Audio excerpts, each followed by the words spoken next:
Hi, my friend, it's Pat Sloan, and we are doing two things today. Like, why did I have two things on the same day? It's like, oh well, we waited so long to start the Woodland Wonderland that I just got excited. Like, you know, when the kids came in, I'm like, okay, we can start. Even though we're not finished with Holly Jolly yet, but we're gonna be wrapping up Holly Jolly, and I'm going to do that first, talking about the border, the final border area out here, and then mushrooms.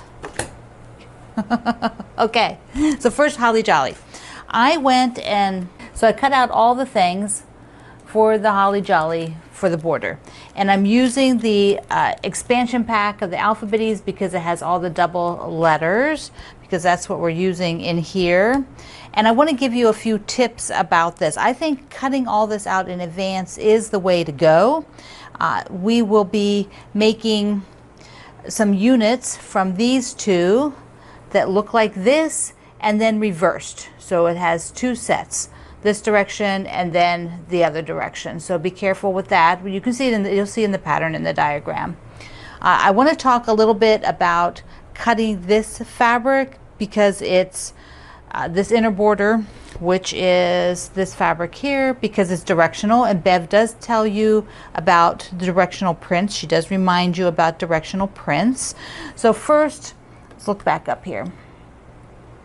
So I have cut the strips here to do the first inner border. So there's a white inner border, then the green inner border, then a white inner border. So there's three, white outer border. So there's three borders that we're doing at this part. Now with the border fabric, okay, with this guy, he is a directional print. So I have the fabric that is going on the sides where the little bubbles are, facing up, the little bows on the top, the little images are the way they're supposed to be. Then across the top and the bottom for that section, I want them to go horizontal. So there we go. So that means when you're doing this with your fabric, you need to cut them that way. And these are all pieced. So I have a piecing in them. I'm just doing a straight piecing just across like this. This fabric, this pattern is busy enough. I'm not trying to line it up. You could though, you could line it up. So let me just show you on the fabric. And I have already cut my pieces out of the fabric, but when I'm doing the sides, I wanted to come, this is the length of the fabric. So I needed to go the whole length of the fabric and cut my strips from this so that they would be facing the right direction. And then the top and bottom were done where the fold is, how it regularly is. And that way they're all horizontal. So when you get ready to do yours, if you have directional fabric, this is how you want to approach it. Don't be sort of just slice all the strips first and then go, oh, you'll have a lot more seams that way. You don't want to, I don't know, for me, I just need to do that. I don't want the ornaments sideways on the side border. That just bugs me. I have to have them directional if it's a directional print. Now for the, I saved off the edge, the selvage, because Bev's is so cute. Look at those little caravans. Look at that. They're so darling. Now when you cut this off, if you intend to use it, leave some of the fabric. Don't cut it right at the edge. Occasionally some of you have sent me these where all you're sending me is this, just the white part, and that's really not usable because there's hardly anything there and I can't layer it. You want the color between the layers. That's what makes it so cool when you make the block. So you need to have at least, a little bit more than 1/4 of an inch of actual fabric up there, because if it's 1/4 of an inch, it's all going to get covered up in a seam. You need more than that. So that is my little tip for cutting salvages. And then for my wreath, I've decided I am just going to I'm going to do a white border, and then the green, I'm going to do this because my door is red. So I'm going to do this green and either bind it in that green or bind it in the red. But that's what I'm going to do. Now this is a rectangle, so I have to figure out the calculation, because if you use the pattern, the wreath on the pattern, she does it for you. She does everything, and it's not the same size wreath as in here. She has less strips in it, but because this was my mock-up and I want to use this one, unless I break down and make a new one. We'll see. We'll see what happens this week. Between now and next Friday, when I decide, I'll have a wreath done. So she says, you know, we'll see. That's the goal. All right, now, onto the Woodland Wonderland, and I'm going to go on the back side of the table. Before we talk mushrooms, first I have a mail call. Joan sent me this sweet card. Isn't that pretty? And yummy, yummy Starbucks. Thank you, Joan. This is perfect. I will be using it today. And thinking of you. Also, I had a beautiful card from Sue, which she decorated the back of the envelope. Isn't that fun? She had to glam it up, of course. It's a pretty, very pretty card. It looks a kind of, it doesn't look quilted, see, like a quilt. And then it also had in this beautiful sewing angel. Look at this. Thank you, Sue. This is so, so darling. I love it. Love it, love it. Mwah. Thank you. All right. Mushrooms. So this is the kickoff of the Woodland Wonderland, and so I want to just tell you a little bit about sort of the mechanics and where it's going, and then a couple of other items, and then we'll look at the blocks. So it is done in chapters. Joanna Figueroa wrote it in chapters, and each chapter has multiple blocks. So we will do as many blocks as I think are doable for the week. So that means some of the chapters will be covering 2 weeks, because it's just, I just feel like it might be too many, particularly in December when we might have a lot of other things going on.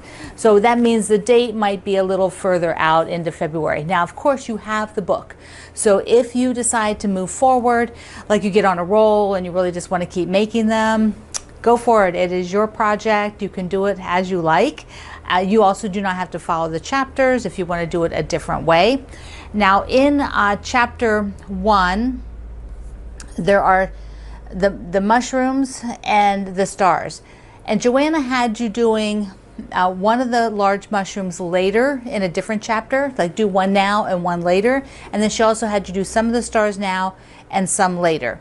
Instead, I am changing it up so that we're going to do all the mushrooms now, all the stars now for chapter 1, in chapter 1. That means when you run into a mushroom later, you don't need to make it again.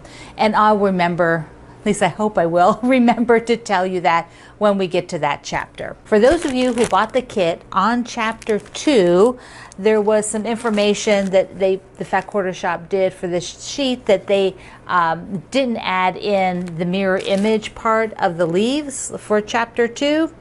Now it is on the pattern, so if you read the pattern, you're going to see that. But they wanted everybody to know that already bought the kit that there's an adjustment for this, and they sent me the adjustment, so it is at my website today, and you can download that sheet. And the other fun thing, the other fun thing is that when you're reading through the book, you're going to see that there's chapters, and within the chapters, each block is numbered. So there's block 1, block 2, block 3. And when you get to block 15, when you go, and that's on page like 27, and then when you go to the next chapter, it's block 17. So there's no block 16. That was block 16, the hedgehog ate it. We discovered he took it away, so there's no 16.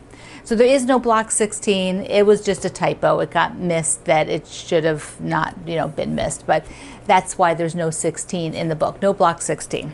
So you're not missing something. There's nothing wrong with the pattern. It's just not there. So it's not intended to be there. Okay, so that goes over all the sort of things going on. Okay, let's take a look at the fabrics. In the pattern, of course, Joanna tells you what fabrics to use, like when you're working on something, so she has little fabric swatches, and that'll, help you with what you're doing. But you can also just, look at the pictures. I don't think that it's too difficult for your color placement. But in your kit, everything for the chapter is together because Fat Quarter Shop did this. They are amazing. I just was floored at the detail that they did. They also did a conversion chart for you. So let's just take a look here. When you got the kit, you're going to get all the fabrics, okay, and the conversion chart, which is telling you, you know, how many of everything to cut and the sizes of everything. And it has the, you know, fabrics up here that are being used. And then little diagrams that show you, I have to fold this, but like here, like for the mushroom, you know, so they put the coloration for you. So when you get the kit, you get more than just a pile of fabric. They've really put a lot of effort into this for you, which is amazing. So we're using Joanna Figueroa's fabric, and it is the autumn colorway. So we'll be in these peaches and grays and greens. So here were the greens, doing a lot of greens in chapter 2. So what this will create are, we're doing tiny mushrooms. Look how sweet they are. Look, look, look, look, look. So cute. Tiny mushrooms. We have big mushrooms. And this has a directional print for the text. So watch that if you want the directional, you know, the text going readable. And then we have the stars. These are the sawtooth stars. A bunch of stars. You do 4 of them. Aren't they pretty? Oh my gosh, I love them. Love, love, love them. So I'll show you the back if you're interested in some of the piecing was pressed open. That is the rows as they were going together.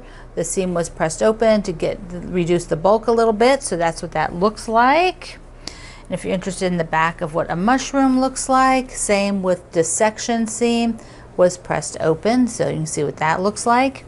Now, one of the other things is when you look at this mushroom, the little one in particular, it looks like it has a point on the bottom, but it will not have a point when you sew it in. It will be like this because of the seam allowance. So don't think that it's, you know, don't have a panic. That's because the seam allowance isn't there yet. All right, so you're going to be making all of these. You're going to be making the 2 large mushrooms, 2 small mushrooms, and 4 sawtooth stars, which are, you can see on the pattern, there's the mushrooms, and then the stars are on this tree. Whoops, where am I at? Yeah, the tree side over here. So the stars go down along that side. What I want to show you is if you're not using the kit, I'm going to make 1 or 2 pieces out of, you know, as we go along. I'm going to make a couple of the units with some other fabric I have, and so I thought I'd show you that. Okay, so I grabbed some white with little red dots. So it's a totally different background color because I want to do something totally different, and I am going to pick fabric to make a mushroom. So this will be the background. So the background for these blocks will be this light fabric. And now for the mushrooms, I thought either a stripe like that or the gingham. So like the gingham. So that would be on here though, on the beige, right? So either the black stripe or a gingham. And then dots.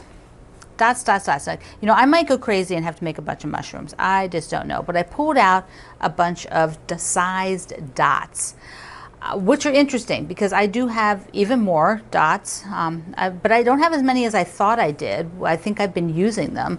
So that's, I've got to replace them. But this dot here is interesting because it's really dense. Those dots are super, super close together, and that is probably not the look I want to go to for the first one. And the same with this one. It reads more red, just red. I don't really get to see the dots as well. So that means for the first one here, I'm going to try either this one or this one. The dots are closer together and further apart. So if I have the mushroom cap with like a gray base like this, or the mushroom cap with a stripe. And the stripe could also go the other way, you know, so what do you think? There's a stripe there. That's kind of fun. This one, now here is the bigger dot. All right, so we've got the bigger dot and a stripe. So I'm thinking to do a bigger mushroom, I'm going to do the bigger dot and I think I'm going to do the gingham, bigger dot and the gingham, and see how that looks. Now, you might want to starch your background fabric. You might want to starch all your fabrics. That's really something you can make a decision on. But like for these smaller pieces here, it is nice to have starched fabric because it keeps it really firm. But if you don't starch your fabric, you're sewing it against a bigger base. And because of that, keep the bigger base on the bottom. And then if neither of them are starched fabrics, you're not going to be as likely to sort of suck in or stretch this tiny square with that bigger base on the bottom. So you remember you've got 4 little, units to make the shape of the stem. Ta-da! Here's a little red polka dot. Had to do a red polka dot mushroom, just had to. And here it is in the kit fabrics. Now this one is starched, all the fabrics are starched. This one has no starch on any of the polka dot ones. So you can sort of see the difference, like on the back. Like with the starch, I can get that seam, you can sort of see it lifted on this one. It's harder to get the seam like totally perfectly flat without the starch, but it doesn't matter, it's gonna go in the quilt afterwards. So there we go. You are going to make big mushrooms, stars, and baby mushrooms. There you go. This is what you're doing this week for Woodland Wonderland, and it will be so darling. And then work on, if you're also doing the Holly Jolly wreaths, you want to get that final outer border done on that, and you are set to go. Mushroom time. I love you. Mwah. See you online.